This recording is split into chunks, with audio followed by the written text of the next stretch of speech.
Good evening. Welcome to the Dole Institute of Politics. My name is Jonathan Earl. I'm Associate Director for Programming here at the Dole Institute. I'm also a professor in the History Department.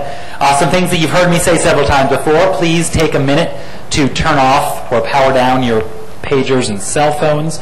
After our panel is finished discussing things among themselves, we will open this up for a moderated question and answer period. If you have a question, raise your hand. One of our student workers will bring you one of these handheld mics. And if you are chosen to ask a question, please keep your remarks short, civil, no filibustering, and please make sure you actually do have a question. A few people to recognize. I want to introduce Mr. and Mrs. Bob Burns of the Shepherd Leadership Institute at the University of Texas Permian Basin. Could you raise your hands? They're here as our guests. Thank you. A few programs to talk about. Starting very early tomorrow morning, we are going to broadcast the morning show from KMBZ Radio here from the Dole Institute from 5 until 9 tomorrow. Do I have that right? 5 to 9. 5 to 9. And if you would like to be part of that, we have kind of a town hall with members of the community at 7 and with students at 8. So if you're up early, if you don't feel like staying nice and warm and dry, please come to the Dole Institute. We'll feed you. And I also want to recognize co-anchor E.J. Becker and producer Jamie Monticelli, who are both here, if you could raise your hands. They'll be here bright and early. Maybe they went home to take a nap. I think they're out planning the show right now. Yeah, I totally understand. Our Potus 44 upcoming events are getting close to being over.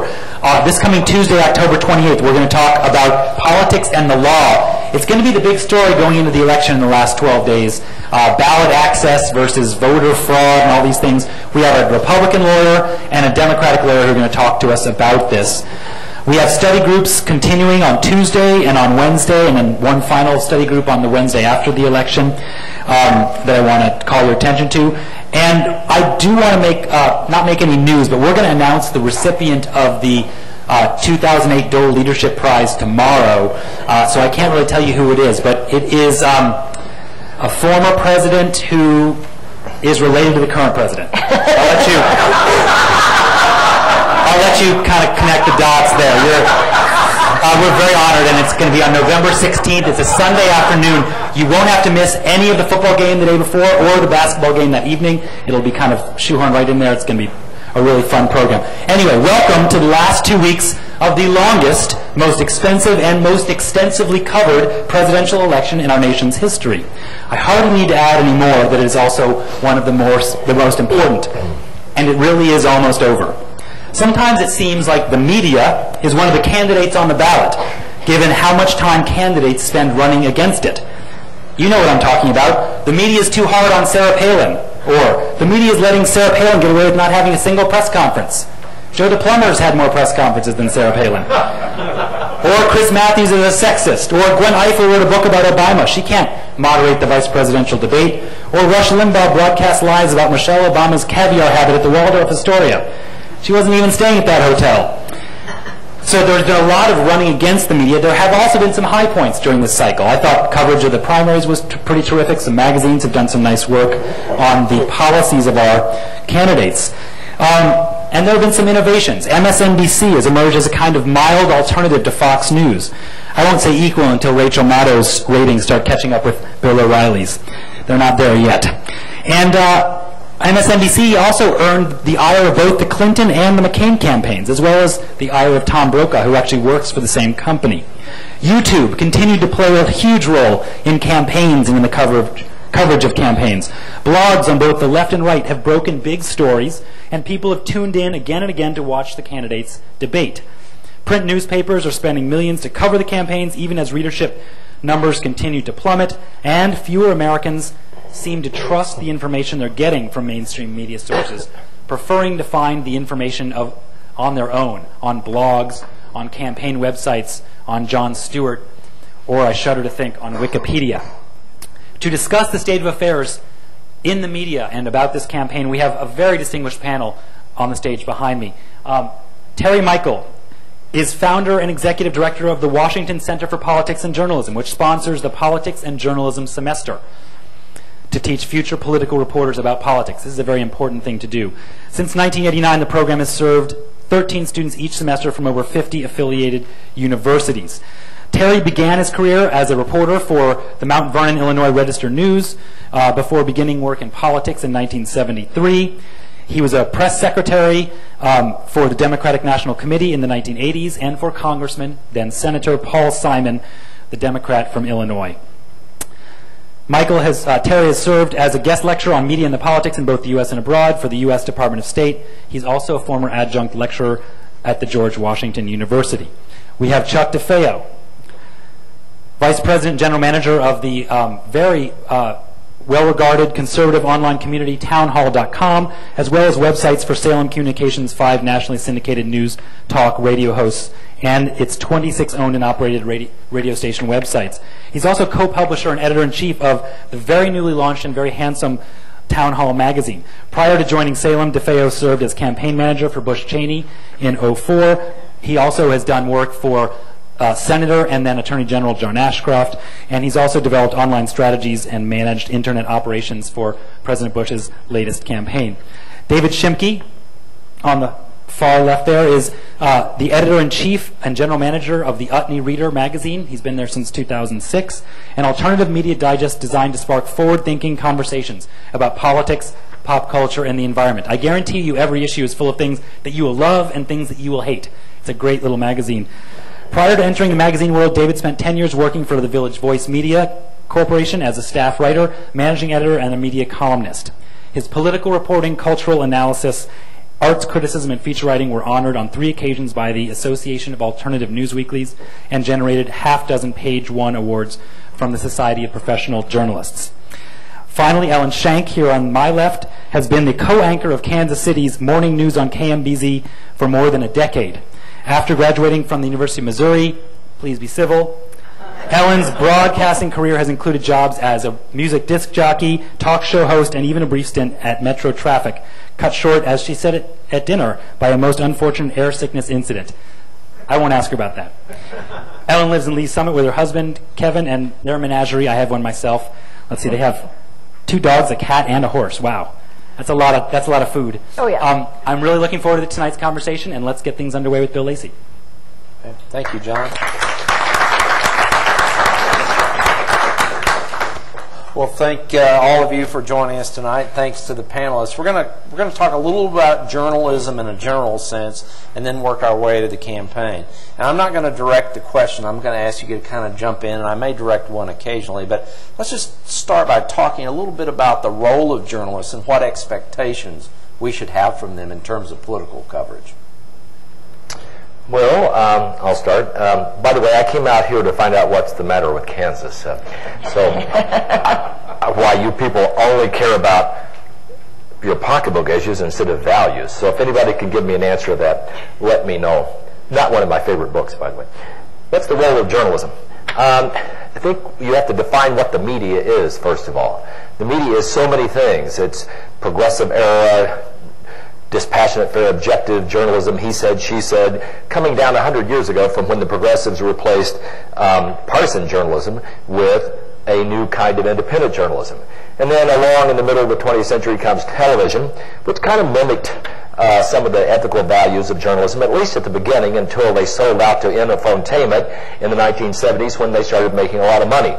And in the 80s, thanks to satellites, we got 24-hour cable babble, which I want. If I were not a libertarian Democrat, I would want the Federal Trade Commission to sue CNN for having the audacity to use news in its middle name.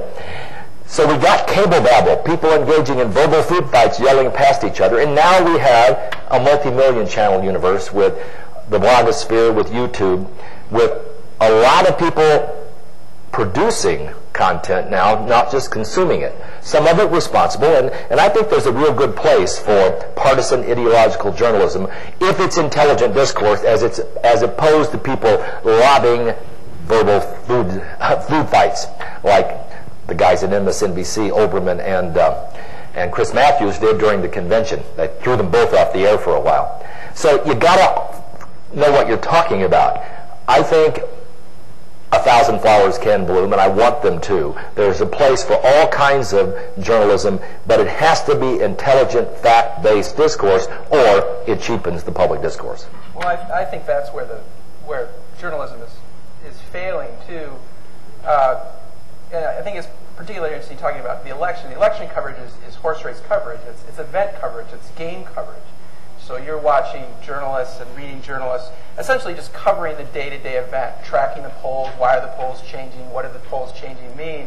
And then there's journalism that gives context and digs more deeply into the issues at play. And the eruption of the blogosphere, and because of resources dwindling in newsrooms for various commercial reasons, it's cheaper, it's easier, it's faster to do the horse race coverage. It's much more complex to do that intelligent sort of coverage. So I think that's where we're at right now, and I'm going to be interested to see how this all shakes out in the next few years, if we're going to see a return to some resources being spent on the content and the context. But don't you three think the role of blogs has really distorted the way we look at politics and the way we look at news? Because there's no accountability.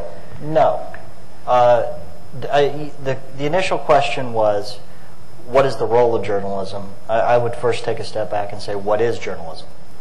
Fundamentally, what enables journalism in this country is First Amendment free speech. I don't think anyone on this panel is going to say that that is an unhealthy thing. It is the underlying foundation that is enabling us, all of us, to sit here right now. It's also underlying what's enabling the blogosphere to exist.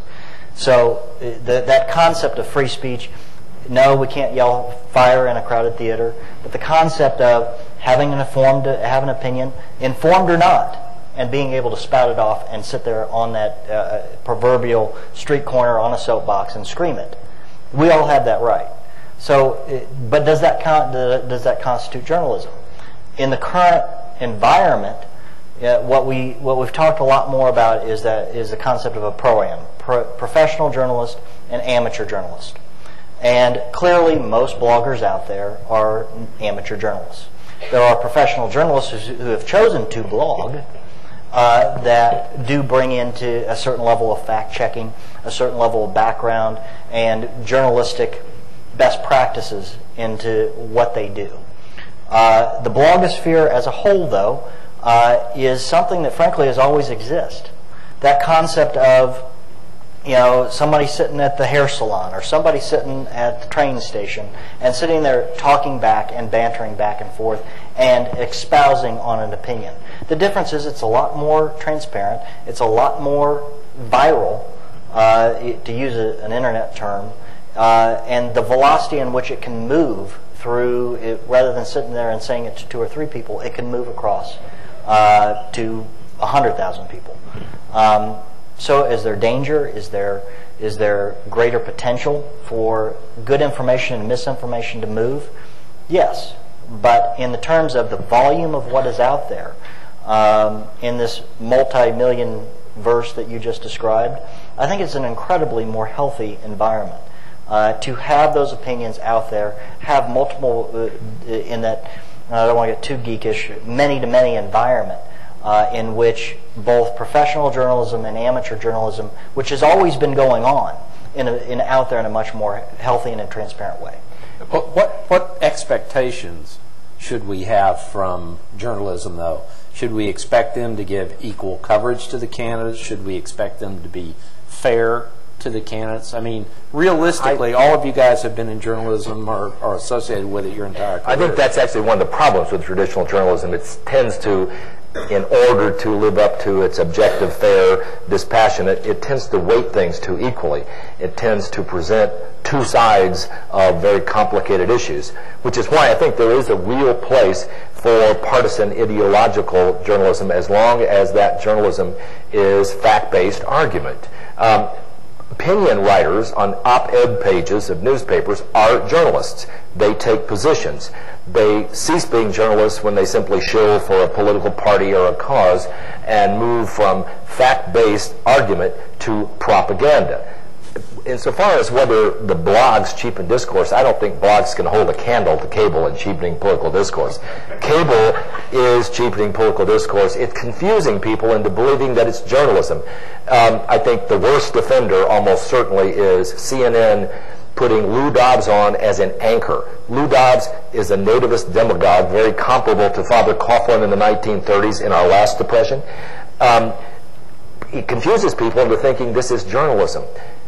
I'm not saying you should take him off the air, but take him out of prime time and don't make him an anchor. And take the verbal food fighters off of the anchor desk. Let them have their shows.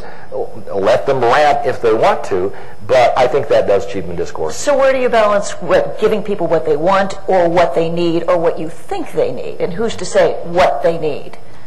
The audience gets to decide what they need. This is something we were talking about at dinner a little bit earlier. We're now in an environment. I've learned a little bit more now that I'm part of a talk radio company. I've learned a little bit more about radio. You probably know considerably more about radio. But it is if you're a 50-watt station or you're a 5-watt station, it was the strength of your signal that determined if you had an audience or not. It wasn't necessarily the strength of your content. In the existing internet, it is now a meritocracy. It truly is. And that may lend towards sensationalism. It may lend towards greater quality. But in truly, I would much rather place my money on a meritocracy of where you have to be better at what you're doing. Sometimes it does go to the lowest common denominator of who's screaming louder or has the most sensational thing. But over time, and in the right environment, I believe the meritocracy and those who are doing it better and are smarter are going to rise above it over time. I disagree a little bit in the sense that I think what's happening with the media now is you're not considered readers, you're not considered citizens, you're considered audience, you're considered a consumer. So the media is now treating you as a consumer and trying to figure out what you want. Fox News, you can say whatever you want about their politics. They know their audience. They know what their audience wants. They feed their audience that. CNN knows what their audience wants. They figured it out.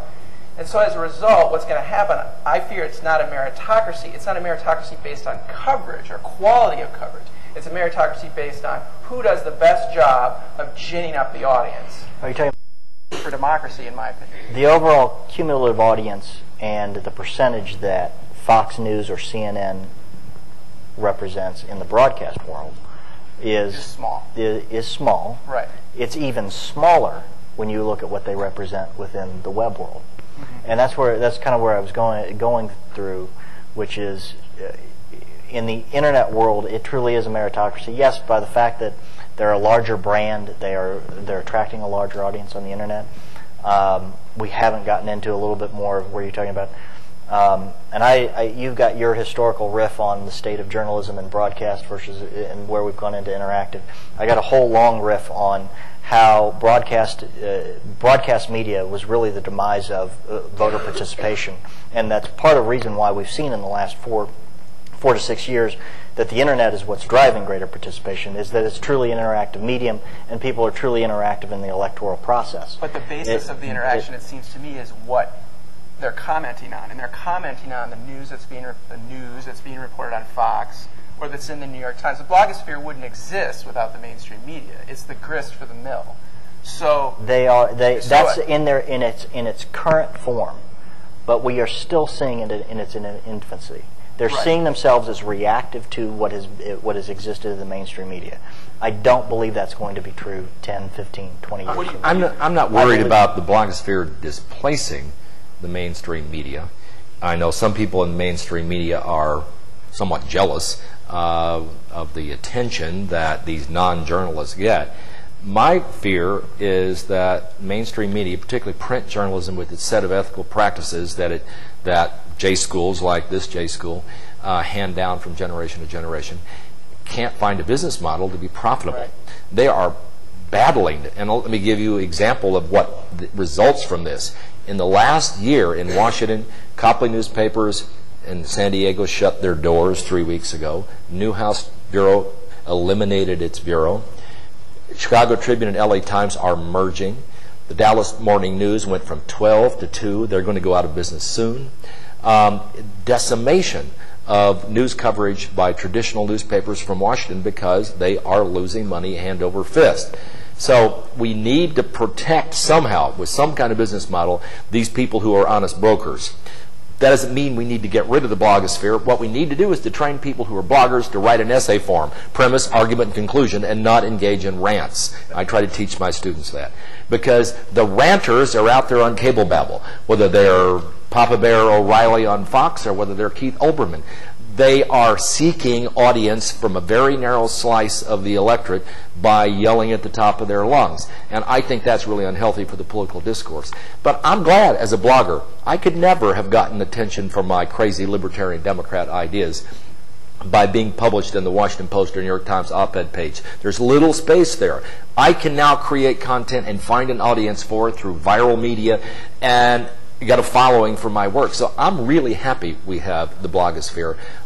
I'm really hopeful that we don't lose traditional print journalism. Do the four of you believe that most political journalists have a particular philosophy, and does it matter? Are you saying about bias in the media? Well, I'm not asking if they're biased, Ellen. I'm asking if most people would say most reporters are most liberal, or most journalists are liberal. Do you guys think that's A, fair, and B, does it really matter? Absolutely correct. And I can tell you that from experience. All polling survey research shows that people who are in charge of journalism now are overwhelmingly Democratic and liberal. But the bias is not what you think. I have 13 students this semester. 2 of them are foreign, so I don't count. I asked for a show of hands. How many of you are Democrats? 9 hands went up. How many are Republicans? 0. Sorry, Bill. And 2 independents went up. Happens every semester. But the bias is not a bias against politicians or political parties. Democratic reporters beat up on the Democratic National Committee and they beat up on Bill Clinton. It's a subtle bias of ideas. When you don't understand the other person's ideological critique, you tend to think that they're using wedge issues. I'll give you 2 examples, and that's welfare reform and affirmative action. As a libertarian, I was very much for welfare reform, even though I used to be press secretary of the DNC. I'm very much against racial entitlements. A lot of liberal Democrats see everything through the prism of race. They don't give a conservative and libertarian critique an even chance. So it's a subtle bias of ideas, but there is a liberal bias. For Town Hall Magazine, we interviewed Chris Wallace of Fox News Sunday a month ago. And his comment on, yes, of course, you do not get into political journalism without some interest in politics. And usually that interest drives from a certain perspective.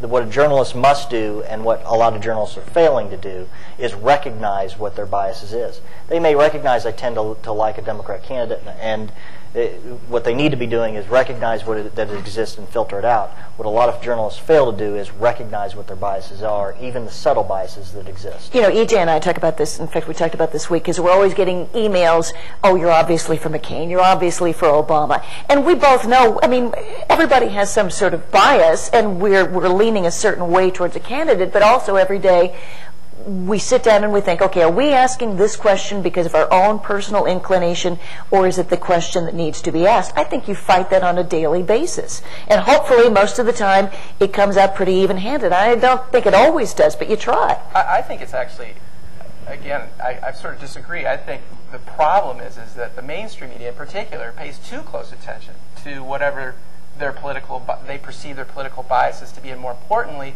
they're too worried that people will accuse them of being politically biased. And that leads to sort of the he said, she said reporting that you're talking about, where we always have to have somebody who disagrees with the primary source. We always have to go back and forth. And again, there's this lack of context. And I think if the right has accomplished anything, it's repeated so many times that there's a liberal bias in the media that it's become this sort of standard attack phrase. And they've moved the center in American journalism to the point where I feel like mainstream journalists, instead of just asking the tough questions and telling the story, are worried about being accused of bias, or worried about being labeled something that people have accepted. Do you believe that the larger, it's kind of been called the mainstream media, the larger corporate entities that have the largest cumulative audience do not tend to have a liberal bias? I think that the way the liberal bias exhibits itself in the mainstream media is not as evident as the way the conservative punditry has dominated the punditry that goes on in the mainstream media. So, in other words, if there's a liberal bias among reporters, I don't see as much evidence about how that bias manifests itself in the coverage as I do see that conservative pundits, the conservative radio networks, the conservative TV stations, there's a punditry that goes on the right that is much more powerful than the left. The left is finally starting to catch up with that, and I think you're seeing the results of that in this election. I would say that's actually the fallacy that there isn't a liberal punditry on the left. There is a liberal punditry, but what I'm saying is that this accusation of liberal bias, whether the reporters are liberal or not, there's never any meat behind the accusation, which is to say, okay, if 10 reporters at said newspaper have a liberal bias and they cover a political event, how does that liberal bias affecting their coverage? There's a study that just came out just yesterday or today, and I believe it was Pew, that is not known for being a conservative organization, that has said the intensity since the conventions of negative coverage towards McCain is nearly 3 to 1. Is that because of a political bias, or is that because of the way that the McCain campaign has handled itself? Oh, come on. Well, I have to say, no, honestly, You guys are getting to my later questions already. let me see. I think I'm going to underscore my point here. It's a subtle bias of ideas. It's not overt. But the point, I think it's important here to contradict some of your point about being so obvious among these conservative pundits is they only draw conservatives to their audience, just as Keith Olbermann only draws liberals, and The Daily Show and the Colbert Report, are really drawing liberal audiences. So there's not a lot of cross-pollination of people listening to these ranters and to the people making these. Well, but I think the punditry drives news coverage. I think if the pundits on the right start talking about whether or not Barack Obama is a terrorist, then the mainstream media has to do stories about that accusation. So the punditry drives news. But you know why Rush Limbaugh is so successful is because he's an entertainer. The problem with Air America was that they put on people who were entertainers who were not broadcasters. You've got to be a mix of both to be successful. Well, we've kind of set the context, but let's go into the campaign a little bit. The first thing I want to ask each of you to do, just give me your general assessment of the quality and fairness of the media's coverage of this entire presidential campaign. I would, if I were to give a grade, I would say a B-. I don't think it's been bad. I think we've seen decent issue coverage. We always do from daily newspapers. I think we see some good explanatory journalism. But again, I don't use the word journalism to refer to television. It's basically infotainment. So if we divide the question, I think print journalism, magazine journalism, opinion journalism has done a reasonably good job of analyzing the candidates, both in terms of their personalities and in terms of issue positions. But I do believe that cable, to sound like a broken record here, really has cheapened this discourse, because it is so audience-driven, so ratings-driven, so attempting to make money from a narrow slice, ideological slice of the electorate, so filled with people yelling talking points past each other, that it really does drive discourse in a way that's simply not healthy. I think network television, even if it's kind of a dying breed, even though it's lost 40 or 50% of its audience in the last 20 years, has done a reasonable job. One last point, I would say that liberal journalists have been a little bit cowed, I believe, in pointing out some of the extreme negativity of the McCain campaign, and I'll be a partisan Democrat as far as that goes. I think that they have been afraid of being accused of liberal bias. One thing it's a regular concern that people, they're only going to choose their left outlet, or they're only going to choose the right outlet, and they're not going to take a middle. Specifically on Town Hall 1, we carry the Associated Press, and the level of stories that have come, the vitriolic, and there isn't a left and right. The attacks that have gone on against Governor Palin and what we're seeing in AP headlines is really made my jaw drop. Having worked in the trenches for elective candidates for 5 or 6 election cycles, and I mean, there's probably not a lot of people in this room that I personally think very highly of Senator and Attorney General and Governor and Auditor John Ashcroft. That man took a lot of really negative press. So I kind of built up a thick skin towards negative press. I've made my jaw has dropped as what the vitriol that's come against Governor Palin. On people choosing vitriol, or just simply when they're, or is kind of ludicrous. I don't think that's vitriolic. No, when they're literally talking about her children, they're literally talking about they're investigating the trash of her children. It's gone a little bit. It's crossed a line. But just go back. According to Nielsen App Plan, at least on Town Hall, only 70% of our audience is considered conservative. The other 30% of our audience considers themselves liberal. Some people would not believe that it's that high of a percentage.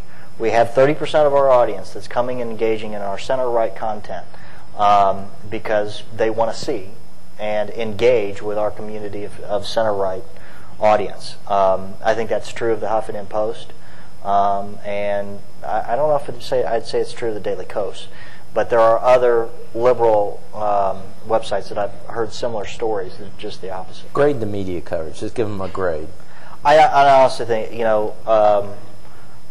having, as you heard in the introductions, I was in the trenches in 2004. I thought the media coverage between President Bush and John Kerry was, I'd give them a solid B+. I really, in 2004. When I look at what has gone on in the last 2 or 3 months, I really do think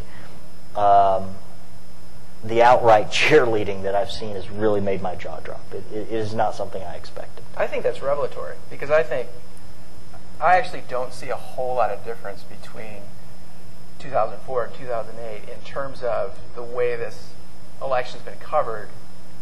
Like I said earlier, it's covered like a horse race. It's daily analysis of polls, its reaction to ads, its reaction to accusations. I actually think the reason that the right is saying, oh, poor Sarah Palin, is because I feel like we're seeing what's happening to Sarah Palin in 2008 is sort of what happened at the end to John Kerry in 2004. Obama's just run a better campaign. He stayed out of the fray.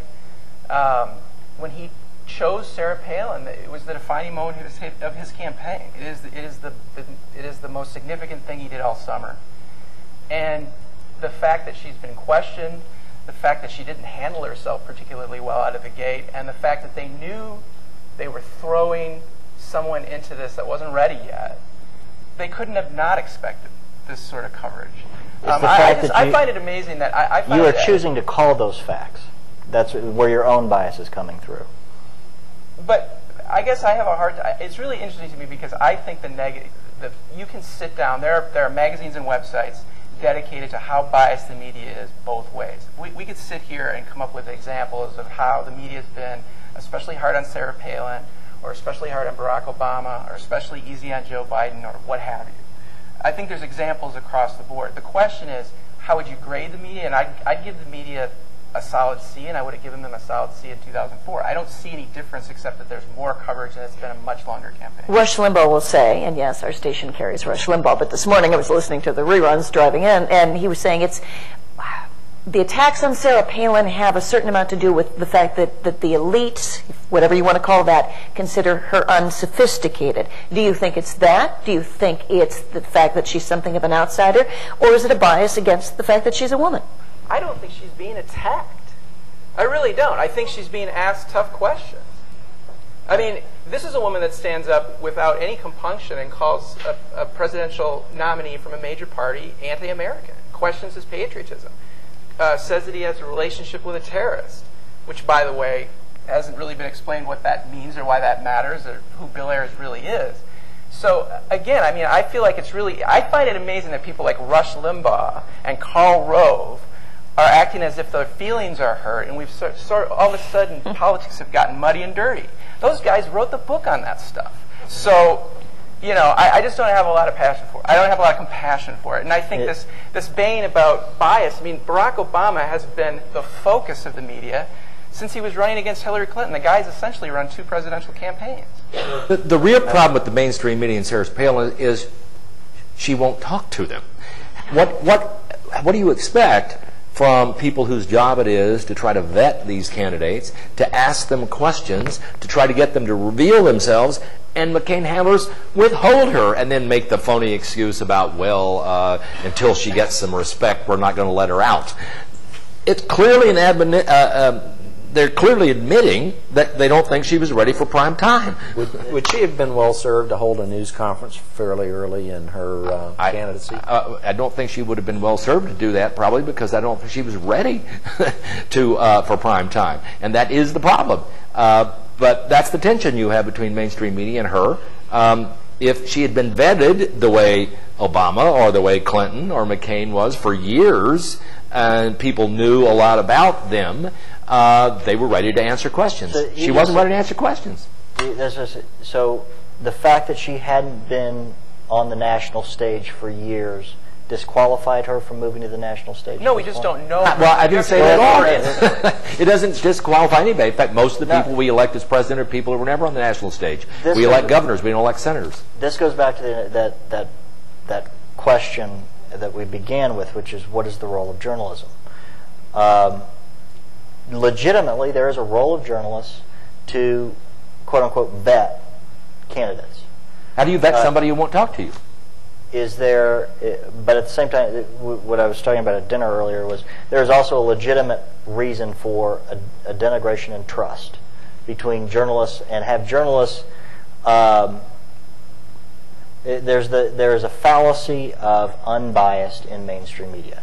Does anyone on the stage, do you really not believe that Katie Couric does not have a center-left agenda in her? I acknowledged. I think there is a definite liberal bias among most mainstream journalists. When she put, so Sarah Palin went and put herself up, which by the way was a 2-hour interview, which I think what was really released was only about 20 minutes of a 2-hour interview, and she did go and allow herself to be vetted against, and this goes back to your television journalism. What came out to be about 30 seconds of a 2-hour interview is what really got played over and over and over. I don't see it that way. She gave a lot of really bad answers. Well, let me ask you guys this. There's two answers. There's two answers that have been played over and over again. Let me go back, and Chuck, this is to follow up a little bit about your point previously, because this is a statistic I found today. I was looking for what I thought would be a credible, objective piece of research on media coverage. And you mentioned it before, you just didn't give the numbers. The Pew Research Center's Project for Excellence in Journalism reported that from September 8th to October 16th, 40% of Obama stories were positive versus 15% for McCain. Now, does that reflect a bias, or does that reflect they're covering the front runner, and Obama's a front runner, and so he's getting a preponderance of positive stories? Well, theoretically, why should a front runner get better stories or less vetting than somebody who's running behind? He did in 2004. I mean, there were. I think you're really trying to tell me that John Kerry did not get better news coverage than George W. Bush in 2004. I bet you I could go dig out the same studies. Well, he lost. Whether he got better news coverage or not, and that goes back to what a lot of... By the way he revealed himself. Look, I mean, John McCain's been consistently behind. So when you're consistently behind, and you pick someone that no one's heard of that isn't an accessible candidate, and you're basically desperate to figure out ways to come back, yeah, you're going to have more media coverage covering you in a negative light. There's going to be a lot more questions about what you're doing.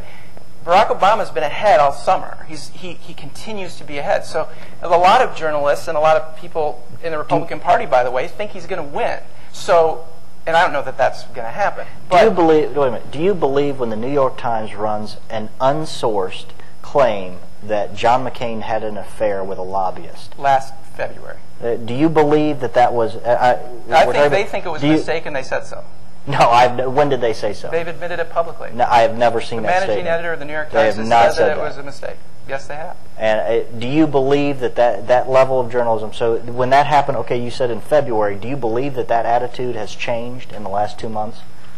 What has driven that kind of coverage of John McCain, and based on his campaign, do you think that brought out? Do you think his campaign deserves? So are you arguing that the only negative stories that have come out in the media have been about John McCain? Is that essentially what you're saying? What I'm saying is, according to Pew, which is not a... But the nature of the stories in that data is not necessarily the sort of story that you're talking about. What you're saying is nonsense. I think you're confusing negative coverage with a negative result. Look at the zeitgeist of this campaign. An unpopular war, a terrible economy, an old candidate running against a young candidate who is opposed to the war, that's unpopular, and who seems to know something about the economy. Just because there's a negative result in the coverage does not mean that the coverage is negative. How much, though, is this fascination with, and legitimately so, the first viable black candidate for president? Center-right candidates have been getting negative coverage for years. The result, it just so happens, in 2004 the result wasn't negative. In 2000, the result wasn't totally negative. Well, it didn't seem to take because the last 7 of the last 10 presidents have been Republicans. So if this liberal bias was refocusing... It always existed. But the point has been that the same similar surveys that you pointed out that say 90% of those in the newsrooms are self-described liberals. But remember what I said. I said it's not because they beat up on Republicans. It's not because they beat up the Republican Party. It's a subtle bias of ideas. That's civil and courteous. I actually think what's what happening... what they're actually saying, those who are no longer consuming newspaper media, those who are no longer watching the evening news, they are tuning these people out because they're no longer recognized as trusted sources. A key reason for those that they're no longer recognized as trusted sources is because they haven't been upfront about their biases. I actually think what's happening on stage here is exactly what's wrong with the coverage of politics. And that is that it's turned into this. It's turned into people with who support Barack Obama or people who support John McCain or people who consider themselves on the right or the left throwing these bombs at each other. The coverage isn't fair. It's not right. There are plenty of people who think Barack Obama is getting a raw deal, and that we could talk about it for an hour. And there's plenty of people that agree with you.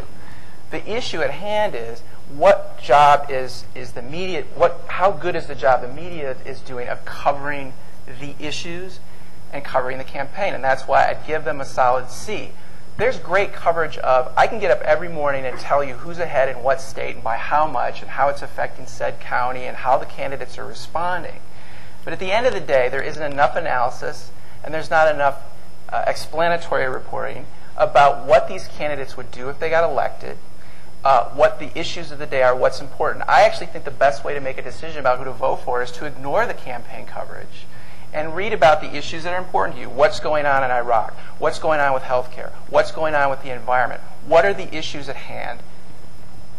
You get into the complexities, and then after you do all that, then get back into the horse race coverage and identify the candidate that you think best represents your sort of broader views. But media coverage of the election has just turned into exactly what's happening here, where no one's ever going to win this argument. You're never going to convince me that Barack Obama hasn't been treated unfairly, and I'm never going to convince you that John McCain's been treated unfairly. Well, let's agree to disagree.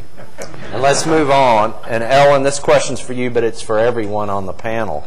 Have Senator Clinton and Governor Palin been subjected to a double standard in media coverage because they're women? Oh, I think very much so. I mean, Hillary's cleavage, heaven forbid. They talked about that initially. I think women get a raw deal in the media because we hold them to different standards. So much of it is so superficial, I think. And I think one of the problems with Sarah Palin is, and I mentioned this before, we look at her as the attack dog. I don't think we're comfortable with the attack dog role because she is a female.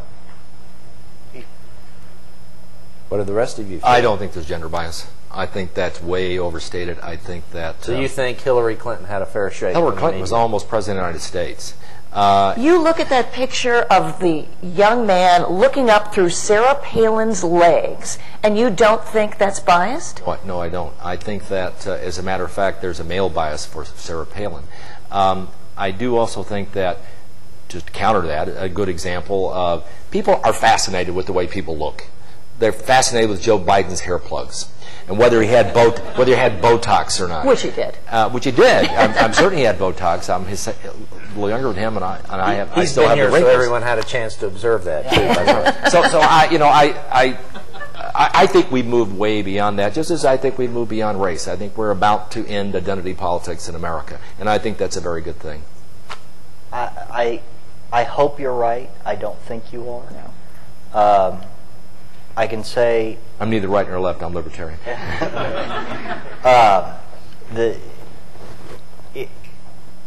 Again, I'm born and raised in Kansas City. Much prefer Kansas City, but I've lived the last 12 years in Washington, D.C. Unlike the Kansas City Star, the Washington Post has what they call a style section. In the style section, it always intermixes more politics. It's Washington, D.C.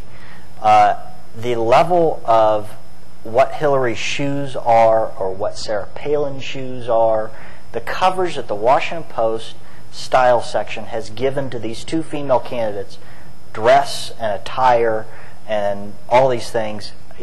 I have never seen a Joe Biden hair plug story in the Washington Post style section. But I do see it over and over again when it's a female candidate. Well, you remember the obsession with what color suits Al Gore wore in 2000. I think, again, at this level, people are fascinated with the way people look. I think we live in a, unfortunately, our society is still sexist, and our society is still racist. I believe that to be true, and so I think to claim that it's not a factor, that Sarah Palin's a woman, is just inaccurate. It is coloring the coverage in some way, both for the good and for the bad. And the same applies to Obama. You can make the argument that the fact that he's black may hurt him at the polls. The Bradley effect, a very polite way of saying that people are not going to vote for him because he's black, because they're racist. But you could also make the argument that he's going to turn out more black voters. So race and sex play a role. Whether it's tilting the polls one way or the other, though, I don't think there's enough evidence to suggest that it is. Let me ask all of you about another incident. On a couple of occasions, Senator Obama's campaign has encouraged its supporters to contact WGN in Chicago and encourage them not to have Obama critics on the air. Is that legitimate? Is that a fair tactic, or is that maybe a little over the top? Campaigns always try to intimidate the press. They always try to intimidate each other. It was nothing wrong at all with mainstream media pursuing the Reverend Wright question, or the question of the guy who helped with his real estate deal, or Bill Ayers. Nothing wrong with that. And there's been a lot of that. We obsessed on that during the primary process. The mainstream media obsessed on that, all to not to the benefit of Barack Obama, as a matter of fact. It helped Hillary Clinton greatly during the primary process. This was the liberal media. This is in the general election. In the general election, have they obsessed on it? Oh, not obsessed on it, but I remember writing as an Obama partisan, writing a email. I shouldn't have written it. I shouldn't have punched the button, to the front page editor, who's a friend of mine at the New York Times, talking about 2 front page pieces that I thought were really cheap shots at Obama. This was the New York Times. 2 really marginal cheap shots during the primary process that didn't pan out, were no more than one-day stories. Again, as somebody who admits the liberal bias, I think it works both ways. It's the outcome, not the negative coverage, but the negative outcomes of bad things that happen to candidates along the way. And it happens in all sorts of subtle ways, too. I mean, on the campaign trail, if you're covering a candidate, I keep using sports analogies, but it's apropos for this, because if you cover the Kansas City Chiefs as a daily beat reporter, and some player really screws up or is consistently playing poorly, and you just hammer away at that player, at some point as a beat reporter, you're not going to get access to that player. You're going to get pushed out, and your editor's not going to like that. You're not going to be able to get the stories in. You're not going to get them in on time. It's going to jeopardize your job. The same thing happens on the campaign trail. On the campaign bus, you have to be careful. You can't get too hard on the people you're covering. There's all these games that get played for access. There's a great piece, actually, if you get a chance to look at it. It has its flaws, but a guy by the name of Michael Hastings, who covered the Giuliani campaign initially, and then the Clinton campaign this season as a Newsweek reporter, and he writes about life on the bus and just these sorts of things that go on. So I don't. Is it fair? No, but it goes on all the time. Was it fair for the liberal media to have a love affair with John McCain and the Straight Talk Express in 2000? John McCain's a function of the liberal media. That was 2000, and that's kind of where I was going with it. There was a difference between a primary campaign and a general election environment. I don't. You're not from Kansas City, so I was about to say. Some of you guys who may have followed Adam Teicher's coverage of Bobby Scipio of the Kansas City Chiefs, he eventually had to apologize on his blog for his coverage. That said, having been inside campaigns, there are certain journalists who work for major news outlets, like the New York Times, that will never give you a fair shake, but you don't have the opportunity, you don't have the luxury of freezing them out, as you were talking about. To go back to the original question of, is it appropriate for the Obama campaign to send people out to, call it WGN, to not let people on there? Those kind of tactics have existed forever. It goes back to the internet and the ability of the internet to have greater impact. People writing postal mail letters, flooding in. You just didn't get that level of intensity in that response. I don't think it's that. I don't think it's that over the top. I really don't. I think what true journalistic organizations need to be is they need to insulate themselves from that, recognize where it's coming from and how it's coming from. What I do find a little bit more scary is the stories about elected county prosecutors, like in the state of Missouri. I don't know if you covered this a little bit, that are saying that they're going to prosecute people for defamation in a political campaign. That's a little that crosses a line. But is there anything new here? You've probably seen the political cartoons from the 1800s, ugly and hateful. Oh gosh, no. Nothing. There's nothing. Nothing's changed. Yeah. It's all It's the actually same. gotten a little bit. We've actually gotten nicer than when you look at the Adams-Jefferson presidential campaign. Well, if you go back That to one's the hard to beginning believe, but I think of you're the partisan probably right. press, you had the anti-Federalist press charging George Washington with being unpatriotic. You had the Federalist press claiming that Jefferson had a child by his slave, Sally Hemings. Well, actually, that turned out to be true, just as it turned out to be true that Bill Clinton did have sex with that woman, Miss Lewinsky. But you had intense, vitriolic demonization of each other during the partisan press era. Do you all think it's true? I'm just wondering what you all think about this.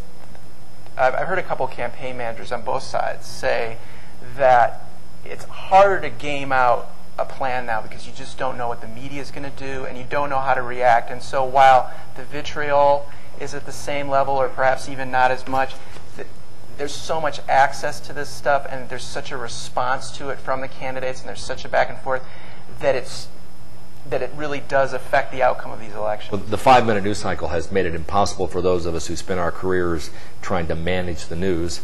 I was in the first generation of press secretaries. It's instant. You can't manage anything. You're just constantly reacting, and just what's happening out there drives you. You can't really drive it. We're going to go to Q&A in just a moment, but I have one last question for all of you. There's been a lot of talk that Congress is going to seriously reconsider or consider reinstating the fairness doctrine. I'm curious as to if you think that's just idle chatter or if it's real, and what your opinion on that would be. I think it's outrageous. I think we went the wrong direction in the 1930s by drawing a distinction between print and broadcast. We would never tell people who own printing presses that Don Graham of the Washington Post, he has to print your letter to the editor. We really have we invoke the First Amendment for print, but with this silly thought that we own the airwaves and they're scarce. Well, we don't own the air, and they're not scarce. They're not a bit scarce anymore. We ought to do totally away with the distinction, give radio stations, give TV stations the right to do whatever they want to in the same way do with print. I think it will be a horrendous idea to. We're not going to reinstate it. That's gone. That door is closed. It's not going to work. It can't any more than the communist government in China can close the door on the free flow of information. We can't do it. Barack Obama says he will not do that, but is he waiting for Nancy Pelosi to do it for him? Max Baucus, senator, Democrat senator, just came out over the weekend saying, I'd like to move this forward. It seems kind of surreal that it would actually come back, especially in the internet age, in the fragmented media age, where you have to regulate speech in such a way. That said, I'm not one who thinks it's going to happen, but a Democrat supermajority in the Senate, a President Obama's pen, stranger things have happened. I think if Obama wins, the makeup of the FCC changes, becomes majority Democrat. I don't know what will happen to the fairness doctrine, but I think the more interesting issue is going to be what's going to happen with media consolidation and with internet access, because there's been a consistent push on the corporate level to allow for more conglomeration of the media, which certain people think is dangerous. And there's also a push by the telecommunication companies to create a tiered internet system so people won't have the equal access they have to it now. I think those are the more pressing issues that will probably come up. If Obama were to win and the FCC were to go the way I think it will, I think that'll be the first thing that will get talked about. The reason it can't happen is because more and more content is delivered digitally. It's not delivered through analog signals. It can't happen. Yeah, and I don't think, and even if it did happen, I don't. If the question is it a good idea? I don't think it would improve the quality of journalism necessarily. Okay. Let's go to your Q&A. Please, if you have a question, raise your hand. We're going to show, there are a lot of students here tonight, so you guys please take advantage of this. We're going to try to give you about 20 minutes. We're going to try to get out of here a little bit early because some of us have to be here tomorrow morning before 5 a.m. So hopefully that you'll cut us a little bit of slack on that. But let's go to Q&A now. We'll start on the left side over here. Does anybody have a question on the left side? Okay, you have a question over here yet? You sure not both sides aren't left? I think both sides are left. Let's take a poll. Hi there, I'm a student. Just quick question on Joe the plumber. Do you think that the press vetting private citizens in the way Joe the plumber has been vetted in the past week will send a chilling effect to private citizens asking questions of public officials or public figures? Very good question. No, people love their 15 minutes of fame, including Joe the plumber. First of all, he no longer was a private citizen once he became a public figure. He has no rights under basically under our libel and slander laws once he made himself a public figure. All this guy was doing was asking a question, though. Well, yes, but he actually asked a not very honest question. He actually lied in his question about who he was, and yes, he actually put himself out there in a way that invited this kind of vetting. Clearly, he wasn't telling the truth about himself. So to go back to his question, he said, well, one, what was he not telling the truth about himself? About his salary? No, he said, I would like to buy this business. The way he his question was, I would like to buy this business. He didn't say I was making $250,000. Well, I would like to buy this business, which would lead to that. Is your tax plan disincentivizing me? I have no problem at all with him asking the question. I have no problem at all with the Republicans using it. I don't think it's very helpful to their cause, but because I don't think most people, having just dealt with the plumber, like plumbers all that much to begin with. They make more than I make. But I have no problem with any of that. I think it was fine. I think the media's obsession with finding out everything about everybody leads to very talented but flawed people not running for office, and I think that's a shame. The media is a sucker for anecdotal description of an issue. And the story is absurd. I mean, it's absurd that we've spent this much time talking about this guy. I mean, it's ridiculous. I mean, go out and tell other stories about other ordinary Americans who are, dealing with budgetary issues, dealing with what's going on in the country. I mean, it's classic, and I think it's actually a great example of where the media fails. Let's stop talking about it. It's just silly. Next question, this side. Any questions over? Got one there in the back of the room. Wait for the mic, please. Thank you. Hi. Should I say that? I don't know. Hi. I'm a student here at Kansas, and speak up just a little bit, please, sorry. sir. You mentioned earlier about Rush Limbaugh saying that he thought that the media was being too liberal and was elitist about Sarah Palin. It's just a kind of a question for all of you. Do you think that it's the liberal media that's being condescending to the American public, or is it Sarah Palin who's being condescending to the American public? The media, or is it Governor Palin? In her choosing not to talk to the media, is that how she's being? I'm not sure I understand the question. Presentation of herself. I guess it's between. Is it a good thing that she presents herself as folksy, or is it a bad thing? I think Couldn't that just be her? Yeah, I think she presents herself as who she is. There is a concept of media elite, of You don't get to decide what you believe. I decide what you should believe. I honestly believe that alternative media is a very healthy thing. Fragmented media, even in the environment where you know fallacies are being published on a blog, where somebody is screaming louder. I honestly believe the American people are smart. Overall, you can fool some of the people some of the time. You can't fool all the people all the time. I think that's very true. I think a lot of people discount what they see on any form of media. They use their own judgment. I think people have pretty good judgment.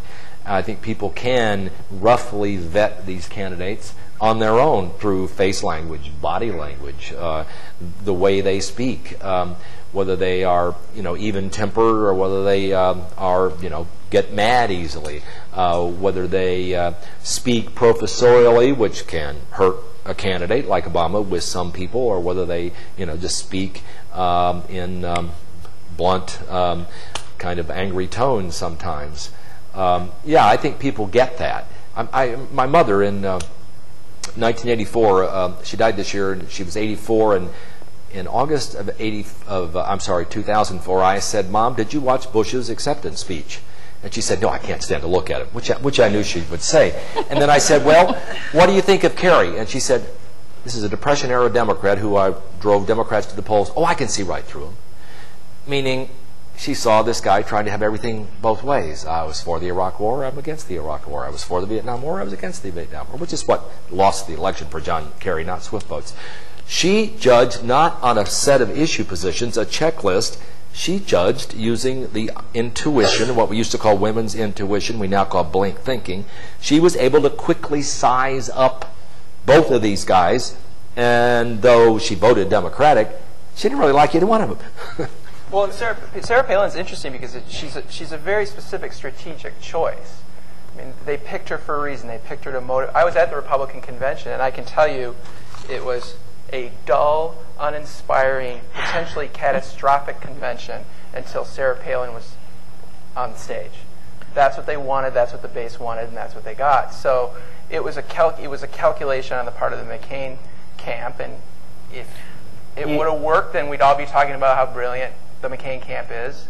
It doesn't look like it's working, and so as a result, if he does lose, I think people will go back to that as a pivotal moment because it's the first time you really cater to that base in an overt way. No, let's just, again, this is one-sided. I was at the Republican convention. There was also something called a hurricane going on. And that got no traction with the audience. The audience was sleeping. I let you speak. Let me make my point. Where I was also at the Republican convention. And Monday, we didn't know if we were going to have a convention. Tuesday, we're still trying to see if people are going to have homes and be alive. And so Wednesday, the day that Sarah Palin actually spoke, was the first day there was a convention. The hurricane, there was a hurricane. It is not an accurate statement for you to say that the only thing that motivated that convention was Sarah Palin. The only thing that got the crowd excited at the Republican convention is when they started attacking the Democrats and they introduced Sarah Palin. It's a fact. I was there. It's a fact. I was there. That's not accurate. Yeah, no. The things you're saying are just gentlemen. She had them at lipstick on a pig. I don't know that anybody expected that kind of reaction to her. I think she was effective, but I think that's why they picked her. They picked her to motivate. Do you deny that they picked Sarah Palin to motivate the base? I believe they picked Sarah Palin because she's the most qualified. I believe they picked Sarah Palin. She's an actually elected governor of a state that has $11 billion budget. She has started the largest energy production initiative or project with the natural gas pipeline in Alaska and of any governor in the history of the country. So just for a second, let's just say she's actually a credible executive who happens to be a woman. I never said she wasn't. So I said that you just asked the for question. A very specific reason. Chuck, you obviously got the GOP memo on that, and David, you actually got the Democratic memo on that. I think that's a fair statement. Well, you're using talking points. I'm not sitting here saying I'm not an unbiased person. I believe he is. No, but I don't understand. Are you? I'm not saying she is or isn't qualified. I'm saying it was Do you deny that it was a strategic choice on the McCain part? On the every vice presidential pick is a strategic choice. That's all I'm saying. Let's agree to disagree again. Let's get to some more questions. We have another question over here.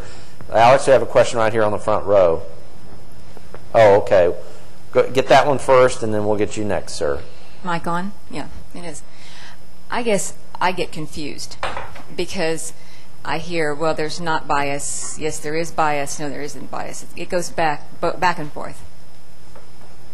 And when I sit and I look at that woman's intuition, you would call it, or what you said your mother had. Malcolm Gladwell called it blank thinking. Blank same thinking? Thing. Same I thing. don't appreciate blank thinking from a woman. Oh, no. Blink. Blink thinking. I thought it was blank. Thinking with the lower brain don't as opposed to the higher brain. Don't say blank, please. I thought you said blank too, but Bill Blink. said to be No, civil. Malcolm Gladwell, blink thinking. Thank you. I don't like the blank part. I know I would be. I hear these stories about, like this morning, when Joe Biden was talking with his Democratic supporters, saying that within 6 months, probably this country is going to be facing a major crisis. And this is hardly even mentioned. Yet, when Sarah Palin goes to a school and is trying to explain to a small child about what the vice president does, and she says and uses a term that they are head of the Senate, not meaning that they actually run the Senate, that they oversee it, that the press seems to run with Sarah Palin, and they don't mention something hardly at all. Actually, I think the Joe Biden remark got a lot of airplay. I mean, a lot of people looked at it as another, typical Joe Biden sticks his foot in his mouth, which he does every once in a while. Okay, then let's look at it this way, too. What really concerns me is that when I hear, and you made the statement that it's not important about Bel Airs. Well, maybe it's not important about Bel Airs, but when you take an accumulatively view of what has gone on with what I'm hearing, like Odingo. Excuse me. Please go ahead and ask a question. Okay, and the question is, why then? But like with Odingo, here he is over in Kenya, and Obama runs a campaign over here, has $1 million he raises for him, sends it back over there, and you don't hear those things in the press, not the mainstream press. I think that and I would like to know why. Those things are important to our security, and there's never been a time in this country. Okay, well, I think it's really helpful to both Barack Obama and John McCain that people don't vote on the basis of vice presidents. Both are idiots, in my view. Just not to put too fine a point on it. Joe Biden's mouth gets in the way of him all the time, so has Sarah Palin's mouth. But we proved time and again that we don't vote for vice presidents, Spiro Agnew and Dan Quayle being two excellent examples. We still elect people no matter who their vice presidential candidates are. So I'm certainly not someone as a partisan Democrat who would think that Joe Biden's, I thought that was an outrageous statement by Biden. I thought it should have gotten a lot of attention because it was just so foolish that I couldn't believe the chief Democrat on the Foreign Affairs Committee would say something that outrageously silly. So, I hold no brief for either of those candidates. They each should be covered. They each make a lot of mistakes, and they each should get equal coverage for their mistakes. Okay, we'll go over here, and we'll be back to you next question. You got somebody back there, and we've got somebody up here for the next one. Yeah. Today it's been reported, and apparently without contradiction, that the Republican National Committee spent $150,000 to outfit Sarah Palin and her children. Is that a legitimate issue? If true, yes. I cannot believe that $140,000 were spent on clothes. It's as legitimate as the stories. You also hear the stories about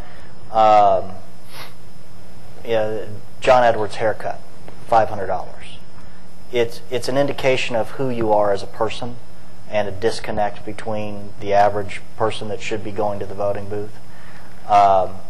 I cannot believe that $150,000 were spent on clothes. It just seems so outrageous.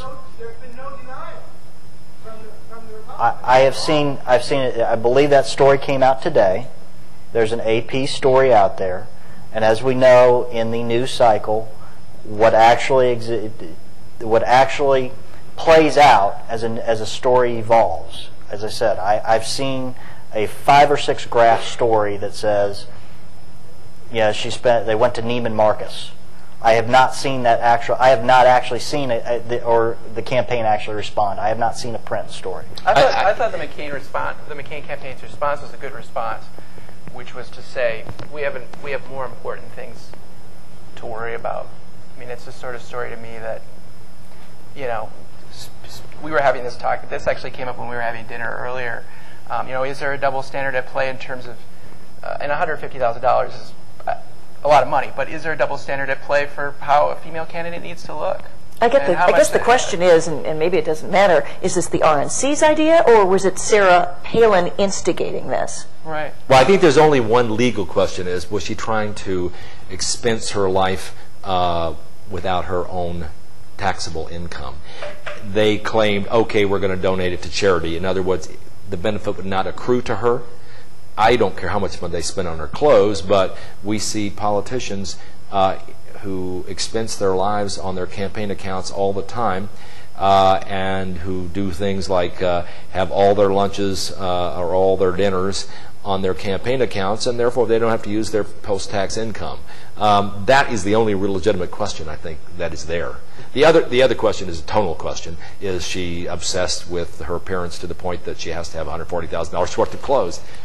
People can make that judgment for themselves. Well, you also get, I mean, it does raise a, you know, there's this sort of, you're trying to play yourself off as sort of the lunch bucket hockey mom, and you're spending $150,000 on clothes. So it gets in the way of that message. So I guess in that regard it's relevant, but, you know, beyond that. Okay. Alex, next question right here in the center. I just have a question basically for Mr. DeFeo. How much does viral marketing play a role in this election compared to last one? Oh, it's huge. And just a follow-up, on what party do you think does a better job at it? The second question is one that people, there's also, there's a predisposition for people to believe on the left. Let me first answer your first question. It's a dramatic difference of 2008 versus 2004. People forget YouTube didn't exist during 2004. It didn't. When we wanted to put out a video, what is called a web video, we would push out to our email list. We had an email list of about 7 million people. But that concept, it was 7 million people who were our base core supporters. And then we asked them to forward it via email. The concept of a YouTube just didn't exist where any grassroots citizen could go in and put up a video and have it get 1 million plays or 500,000 plays or whatever, or have 1 million different people put up videos that get 10 plays. It's remarkable, it's profound, it's powerful. I think, put it in historical context, I think Republicans had a great advantage in the television era because in terms of public relations and marketing and direct mail, all these techniques came out of business, the corporate world, and Republicans were early adopters of them in politics. Democrats, all you liberal college students, blogging and YouTubing, Democrats, I think, had some advantage there in being early adopters of this, certainly with the Obama campaign. In fact, last summer I met with one of the guys who founded at Yale Facebook, and he quit his partnership with Facebook and went to work full-time for Obama in April of 2007. You have all kinds of those people in the Obama world, and the Obama world really understands that better than the McCain world. I disagree with the latter statement. It's not that there's a lack of understanding. I'm personally good friends with the folks that did the John Kerry campaign. I have really good friends that did the Howard Dean campaign. I'm very good friends with the people who are doing the online effort for the John McCain campaign. They have the same level of understanding of the Web 2.0. They have the same understanding of viral media. They're employing the same strategies. They're employing the same tactics. Clearly, on the left, it's been more effective the last 3 or 4 years.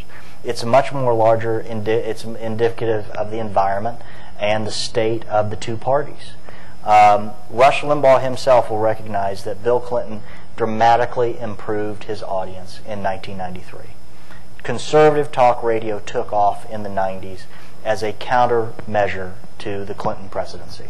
Clearly, in the environment that the grassroots, and talk radio is a grassroots media, as a grassroots media, that as an opposition, it's going to be stronger. And obviously, we've had President Bush, which has been a boon to the Daily Kostas and the Huffington Post of the world, and now to the Obama campaign and the Howard Dean campaign. It'll be interesting to see what happens in 3 to 4 years with an Obama presidency. I don't mean to say there aren't a lot of good young conservative bloggers, and there are. In fact, one of my former students started the blog at the Hotline, a very conservative guy, and I've had other young Republicans, young conservatives speak to my students. I'm just, the only argument I was making, I think Democrats have been a little better early adopters in campaigns than Republicans have. Well, I am going to shut things off tonight at this point because, like I said, at least 4 of the individuals on stage are going to have to be here around 5 o'clock tomorrow morning. All of you are invited to that, by the way, if you'd like to join us. But I do want to thank our panelists for what I think is one of the most lively and informative discussions we've had in our whole presidential series. So join me in thanking them for this very interesting evening.